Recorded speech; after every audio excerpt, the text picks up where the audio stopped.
Thank you, Lord. Ayan, another arrangement, another day, another blessing. Ayan, guys, sa totoo lang, nakaka-amaze si Lord. Ang dami niyang kinreate na iba't ibang klaseng leaves, iba't ibang flowers. Ayan, gumamit tayo ngayon ng fortune leaves. Shout out kay Ate No, Sis Nova.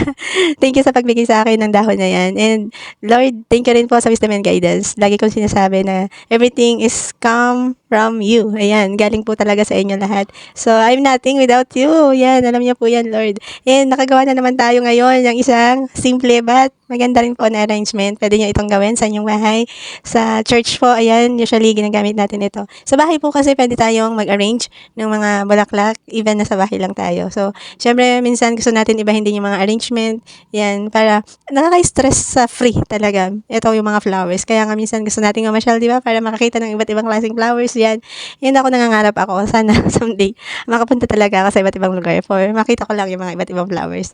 Guys, salamat din po sa panonood. Sana na-inspire ko po kayo.